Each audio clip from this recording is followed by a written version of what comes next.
Silakan ditanggapi Mas Rosuryo. Anda analisisnya gimana? Gini, saya semakin ketawa dengar tadi yang disampaikan ya. Kasihan saya, benar. Enggak, saya kasihan begini ya, seorang pengajar S2, S3 bahkan di UI ya, masih kudet. Kudet itu kurang update. Terkait? Gitu. Iya, dia kan tadi menyebut saya di Partai Demokrat. Oke, gitu. Kita nggak bahas konteks itu, udah kejawab. Makanya saya harus jawab bahwa sudah 1,5 tahun saya tuh dia di partai lagi. Jadi kan artinya kan nggak update nih orang ini, gitu loh.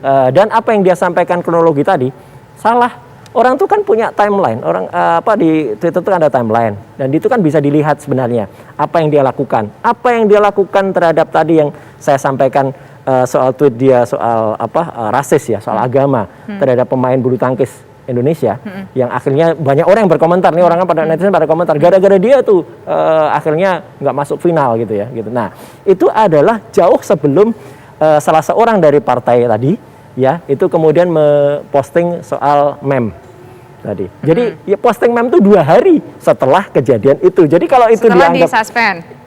Maksudnya setelah dia melakukan posting itu ya, jadi dengan disuspend. Jadi kan nggak ada hubungannya. Jadi artinya analisisnya saja udah salah ya dari sisi waktu. Jadi saya mendukung apa yang tadi disampaikan Mas Ardi Suteja ya, sahabat lama saya itu ya. Itu yang mengatakan bahwa Twitter itu punya satu regulasi. Dan regulasi itu kayak kalau di Kominfo itu melakukan take down, itu ada panel. Jadi tidak semua laporan dan apalagi dia menuduh ada buzzer, ada kelompok, ada pasukan cyber, ya gitu. Mau segede apapun pasukan cyber yang kemudian melakukan flag ya, bahkan ada namanya istilahnya false flag ya, flag palsu ya. Itu juga pernah dilakukan oleh kelompok buzzer RP ini ya gitu.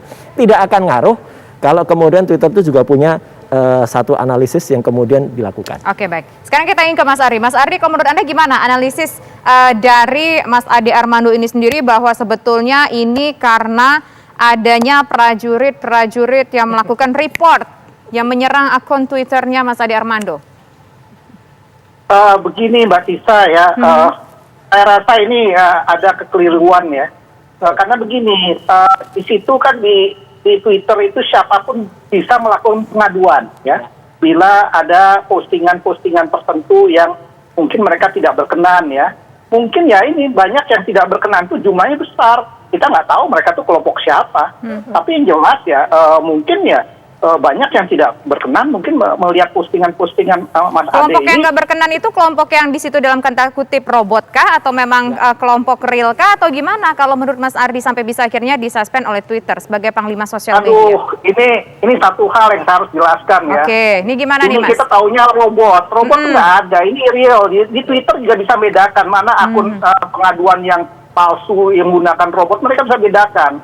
Artinya mereka bisa pilah itu. Jadi ini yang melakukan pengaduan ini real. Real ya, artinya orangnya ada. Dan itu juga kalau memang mau kita minta datanya ya, tapi memang harus ada prosedurnya, itu bisa dimintakan. Berapa yang mengadu, dari mana ya, mengapa, itu bisa. Dan itu bisa kita ajukan sebagai salah satu, kalau di pers itu kan ada hak jawab ya. Di media sosial juga ada, kita bisa minta banding. Artinya kenapa disuspend. Tapi intinya ini yang lakukan pengaduan ini saya rasa orang benar ya. Artinya nggak mungkin lah. Kalau bot itu bisa dibedakan oleh mereka. Di sistem mereka bisa bedakan kok.